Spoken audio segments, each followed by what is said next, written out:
Kejadian pasal 9. Perjanjian Allah dengan Nuh. Lalu Allah memberkati Nuh dan anak-anaknya, serta berfirman kepada mereka, "Beranak cuculah dan bertambah banyaklah, serta penuhilah bumi.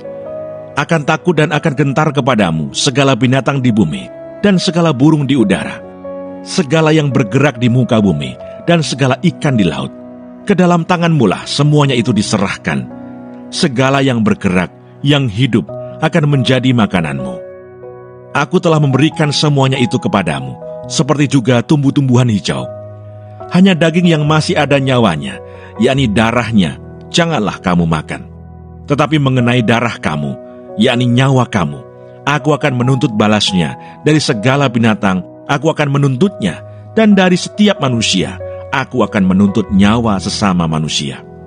Siapa yang menumpahkan darah manusia, darahnya akan tertumpah oleh manusia. Sebab Allah membuat manusia itu menurut gambarnya sendiri. Dan kamu beranak cuculah dan bertambah banyak, sehingga tak terbilang jumlahmu di atas bumi. Ya, bertambah banyaklah di atasnya."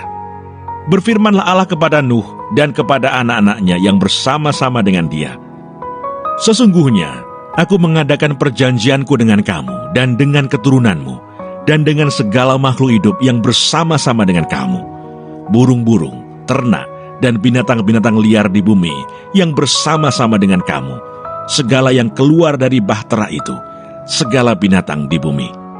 Maka kuadakan perjanjianku dengan kamu, bahwa sejak ini tidak ada yang hidup yang akan dilenyapkan oleh air bah lagi, dan tidak akan ada lagi air bah untuk memusnahkan bumi." Dan Allah berfirman, "Inilah tanda perjanjian yang kuadakan antara aku dan kamu, serta segala makhluk yang hidup, yang bersama-sama dengan kamu, turun-temurun untuk selama-lamanya. Busurku kutaruh di awan, supaya itu menjadi tanda perjanjian antara aku dan bumi. Apabila kemudian kudatangkan awan di atas bumi, dan busur itu tampak di awan, maka aku akan mengingat perjanjianku yang telah ada antara aku dan kamu, serta segala makhluk yang hidup, segala yang bernyawa, sehingga segenap air tidak lagi menjadi air bah untuk memusnahkan segala yang hidup. Jika busur itu ada di awan, maka aku akan melihatnya, sehingga aku mengingat perjanjianku yang kekal antara Allah dan segala makhluk yang hidup, segala makhluk yang ada di bumi." Berfirmanlah Allah kepada Nuh, "Inilah tanda perjanjian yang kuadakan antara aku dan segala makhluk yang ada di bumi." Nuh dan anak-anaknya. Anak-anak Nuh yang keluar dari bahtera ialah Sem, Ham, dan Yafet. Ham adalah bapa Kanaan. Yang tiga inilah anak-anak Nuh, dan dari mereka inilah tersebar penduduk seluruh bumi. Nuh menjadi petani. Dialah yang mula-mula membuat kebun anggur. Setelah ia minum anggur, mabuklah ia, dan ia telanjang dalam kemahnya. Maka Ham, bapa Kanaan itu melihat aurat ayahnya, lalu diceritakannya kepada kedua saudaranya di luar. Sesudah itu Sem dan Yafet mengambil sehelai kain dan membentangkannya pada bahu mereka berdua. Lalu mereka berjalan mundur. Mereka menutupi aurat ayahnya sambil berpaling muka, sehingga mereka tidak melihat aurat ayahnya. Setelah Nuh sadar dari mabuknya dan mendengar apa yang dilakukan anak bungsunya kepadanya, berkatalah ia, "Terkutuklah Kanaan. Hendaklah ia menjadi hamba yang paling hina bagi saudara-saudaranya." Lagi katanya, "Terpujilah Tuhan Allah Sem, tetapi hendaklah Kanaan menjadi hamba baginya. Allah meluaskan kiranya tempat kediaman Yafet, dan hendaklah ia tinggal dalam kemah-kemah Sem. Tetapi hendaklah Kanaan menjadi hamba baginya." Nuh masih hidup 350 tahun sesudah air bah.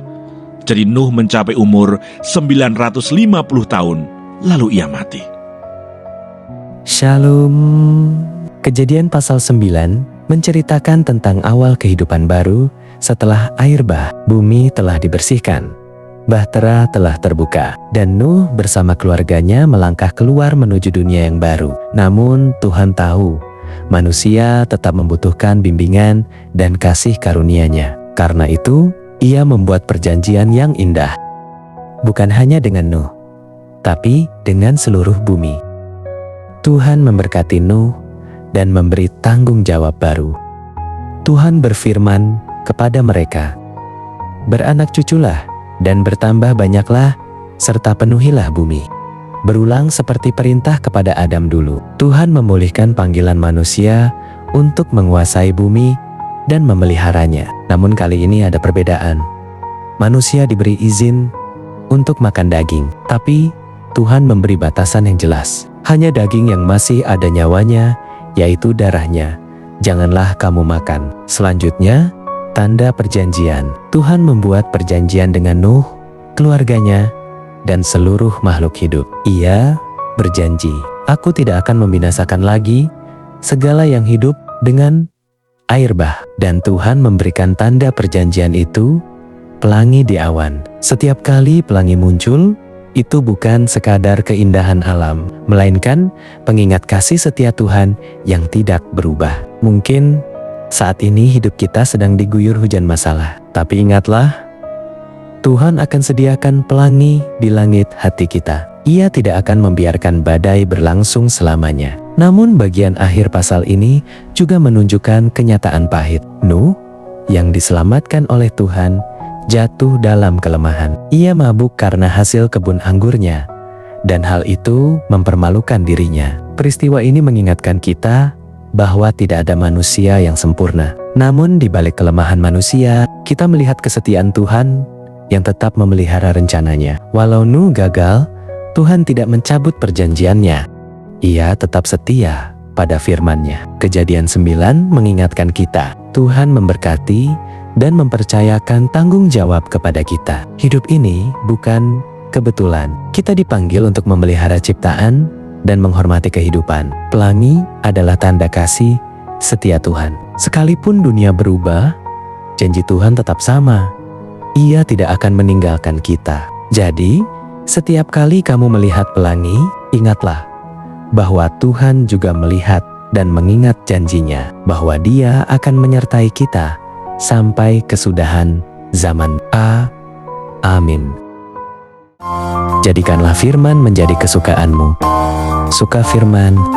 Tuhan Yesus Kristus memberkati.